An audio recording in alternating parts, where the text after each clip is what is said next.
Bismillahirrahmanirrahim. Thumma alhamdulillahi rabbil alamin. Thumma assalatu wassalamu ala rasulillah. Allahumma salli wa sallim wa barik ala sayyidina Muhammad ibn Abdillah wa ala alihi wa ashabihi. Ikhwani fillah, isyarat dekatnya ajal Rasulullah sallallahu alaihi wasallam dimulai ketika beliau beriktikaf selama 20 hari di bulan Ramadan. Malaikat Jibril mengulang Al-Quran hingga 2 kali dalam tahun itu bersama Rasulullah sallallahu alaihi wasallam. Kemudian di padang Arafah saat haji wada, Rasulullah bersabda, "Aku tidak tahu pasti. Barangkali setelah tahunku ini, aku tidak akan bertemu lagi dengan kalian di tempat wukuf ini untuk selamanya." Sabda beliau di Jamratul Aqabah, "Ambil dariku manasik kalian. Khudhu anni manasikakum." Sepertinya setelah tahunku ini, aku tidak berkesempatan lagi untuk menunaikan haji. Selain itu, pada pertengahan hari-hari tasyrik, turun kepada beliau surah An-Nasr. Dengan turunnya surah itu, beliau semakin yakin saat perpisahan telah tiba dan pemberitahuan akan datangnya ajal sudah sampai. Pada bulan Safar 11 Hijriah, Rasulullah sallallahu alaihi wasallam pergi ke Gunung Uhud dan mendoakan para syuhada yang dikubur di sana. Rasulullah kemudian beranjak menuju mimbar seraya bersabda, "Sesungguhnya aku mendahului kalian, dan sesungguhnya aku menjadi saksi terhadap kalian. Demi Allah, sungguh saat ini aku sedang melihat liang kuburku. Kepadaku telah diserahkan kunci-kunci perbendaharaan bumi atau kunci-kunci bumi. Dan demi Allah, aku tidak mengkhawatirkan kalian akan musyrik setelahku.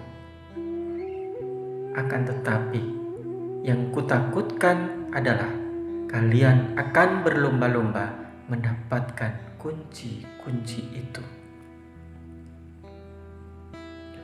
Di lain malam, Rasulullah Shallallahu Alaihi Wasallam keluar menuju Baqi, lalu meminta ampunan untuk mereka yang dikebumikan di sana, seraya bersabda, "Assalamualaikum wahai para penghuni kubur. Rasakanlah kemudahan keadaan yang sedang kalian alami dibanding keadaan yang sedang terjadi pada saat orang-orang masih hidup. Fitnah-fitnah telah datang seumpama potongan-potongan malam gelap gulita yang ujungnya sepotongnya mengikuti awal potongan lainnya. Hari akhir lebih berat daripada dunia." Pada akhir perkataannya, Rasulullah menyampaikan kabar gembira kepada mereka dan mengucapkan, "Sesungguhnya kami akan menyusul kalian semua." Ibnu Mas'ud radhiyallahu anhu bahwasanya dia berkata, ketika ajal Rasulullah sallallahu alaihi wasallam sudah dekat, Rasulullah mengumpulkan kami di rumah Aisyah. Kemudian Rasulullah memandang kami sambil berlinangan air matanya, lalu bersabda, "Marhaban bikum. Semoga Allah memanjangkan umur kamu semua. Semoga Allah menyayangi, menolong, dan memberikan petunjuk kepadaku. Aku berwasiat kepadamu agar bertakwa kepada Allah. Aku berwasiat kepadamu agar bertakwa kepada Allah. Sesungguhnya aku adalah sebagai pemberi peringatan untuk kamu. Janganlah kamu berlaku sombong terhadap Allah. Allah katakan, kebahagiaan dan kenikmatan di akhirat kami jadikan untuk orang-orang yang tidak menyombongkan dirinya dan membuat kerusakan di muka bumi. Dan kesudahan surga itu bagi orang-orang yang bertakwa. Kemudian kami bertanya, bilakah ajal Rasulullah ya Rasulullah? Rasulullah menjawab, ajalku telah hampir dan akan pindah ke hadirat Allah, ke Sidratul Muntaha dan ke Jannatul Ma'wa serta ke Arsyillah. Kami bertanya lagi, siapakah yang akan memandikanmu ya Rasulullah? Rasulullah menjawab, salah seorang ahli bait. Kami pun bertanya, bagaimana nanti kami mengafanimu ya Rasulullah? Rasulullah menjawab, dengan bajuku ini atau pakaian Yamaniyah. Kami pun kembali bertanya, siapakah yang mensolatkanmu ya Rasulullah? Siapakah yang mensolatkan Rasulullah di antara kami? Kami menangis dan Rasulullah pun turut menangis. Kemudian beliau bersabda, tenanglah, semoga Allah mengampuni kami semua apabila kamu semua telah memandikan dan mengafaniku, maka letaklah aku di atas tempat tidurku di dalam rumahku ini, di tepi liang kuburku. Kemudian keluarlah kamu semua dari sisiku. Maka yang pertama-tama mensolatkan aku adalah sahabatku Jibril alaihissalam, kemudian Mikail, kemudian Israfil, kemudian malaikat Israil atau yang disebut dengan malaikat maut serta bala tentaranya. Kemudian masuklah kamu dengan sebaik-baiknya, dan hendaklah yang memulai sholat adalah kaum lelaki dari pihak keluarga, kemudian yang wanita-wanitanya, dan kemudian kalian semua. Sejak itu Rasulullah SAW bertambah sakitnya yang ditanggungnya selama 18 hari. Setiap hari ramai umat mengunjungi Rasulullah hingga datangnya hari Isnin, di saat Rasulullah mengembuskan nafasnya yang terakhir. Sehari menjelang Rasulullah wafat, yaitu pada hari Minggu, penyakit Rasulullah semakin bertambah serius. Pada hari itu, setelah Bilal bin Rabah selesai mengumandangkan azannya, dia berdiri di depan pintu rumah Rasulullah, kemudian memberikan salam, Assalamualaikum ya Rasulullah. Kemudian dia berkata lagi, As-salah yarhamukallah. Fatimah menjawab, Rasulullah dalam keadaan sakit. Maka kembalilah Bilal ke dalam masjid. Ketika bumi terang disinari matahari siang, maka Bilal datang lagi ke tempat Rasulullah. Lalu dia berkata seperti perkataan yang tadi.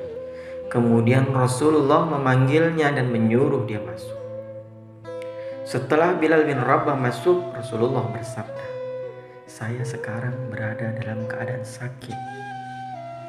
Wahai Bilal, kamu perintahkan saja agar Abu Bakar menjadi imam dalam sholat. Maka keluarlah Bilal sambil meletakkan tangan di atas kepalanya sambil berkata, aduhai, alangkah baiknya bila aku tidak dilahirkan ibuku. Kemudian dimasuki masjid dan memberitahu Abu Bakar agar beliau menjadi imam dalam sholat tersebut. Ketika Abu Bakar melihat ke tempat Rasulullah SAW yang kosong, sebagai seorang lelaki yang lemah lembut, dia tidak dapat menahan perasaannya lagi. Lalu dia menjerit dan akhirnya pingsan. Orang-orang yang berada di dalam masjid menjadi bising sehingga Rasulullah SAW mendengarnya.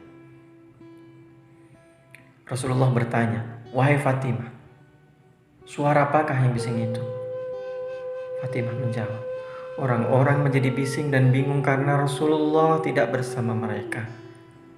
Kemudian Rasulullah memanggil Ali bin Abi Thalib dan Abbas sambil dibimbing oleh mereka berdua. Maka Rasulullah berjalan menuju masjid. Rasulullah salat 2 rakaat. Setelah itu Rasulullah melihat kepada orang ramai dan bersabda, "Ya ma'asyiral muslimin, kamu semua berada dalam pemeliharaan dan perlindungan Allah. Sesungguhnya Dia adalah penggantiku atas kamu semua setelah aku tiada nanti. Aku berwasiat kepada kamu untuk bertakwa kepada Allah, karena aku akan meninggalkan dunia yang fana ini." Hari ini adalah hari pertamaku memasuki alam akhirat, dan sebagai hari terakhirku berada di alam dunia ini. Sesudah sholat subuh, umat Islam melihat Rasulullah SAW berangsur sehat.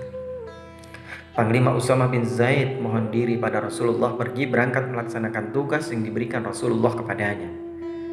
Setelah Nabi mengizinkan, berangkatlah Usamah ke Juruf, tempat tentara Islam berkemah, dan sampailah Usamah di Juruf. Ketika asyik menyiapkan dan mengatur siasat perang, tiba-tiba datanglah utusan dari Madinah membawa kabar duka bahwa wafatnya Rasulullah SAW. Mendengar kabar itu, Usamah menjadi bingung. Ia tak yakin akan wafatnya Nabi, karena tadi subuh ia dan para sahabat lainnya menyaksikan sendiri kesehatan Nabi yang semakin membaik. Dan beberapa jam kemudian, seorang utusan menyampaikan bahwa Nabi telah tiada. Tanpa berlama-lama, Usamah dan seluruh pasukan kembali ke Madinah, menemui untuk yang terakhir kali, menemui Rasulullah SAW, sang kekasih tercinta, yang tak akan mereka temui lagi selama-lamanya. Lalu pulanglah pasukan itu, dibungkus kesedihan yang mendalam, dan duka membalut sepanjang perjalanan mereka. Esoknya itu pada hari Senin, Allah mewahyukan kepada malaikat maut supaya turun ke bumi menemui Rasulullah dengan berpakaian sebaik-baiknya. Allah menyuruh malaikat maut mencabut nyawa Rasulullah dengan lemah lembut. Seandainya Rasulullah menyuruhnya masuk, maka dia dibolehkan masuk. Tetapi jika Rasulullah tidak mengizinkannya, dia tidak boleh masuk, dan hendaklah dia kembali lagi. Maka turunlah malaikat maut untuk menunaikan perintah Allah.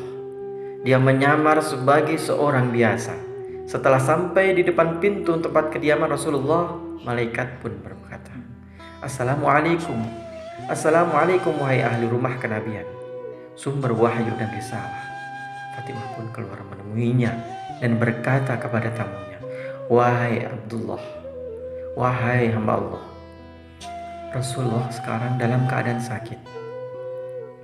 Kemudian malaikat maut itu memberi salam lagi, Assalamualaikum, bolehkah saya masuk? Akhirnya Rasulullah mendengar suara malaikat maut itu. Lalu Rasulullah bertanya kepada putrinya, siapakah yang ada di muka pintu itu? Fatimah menjawab, seorang lelaki memanggil Rasulullah. Saya katakan kepadanya bahwa Rasulullah dalam keadaan sakit. Kemudian dia memanggil sekali lagi dengan suara yang menggetarkan sukma. Rasulullah bersabda, tahukah kamu siapa dia? Fatimah menjawab, tidak wahai Rasulullah.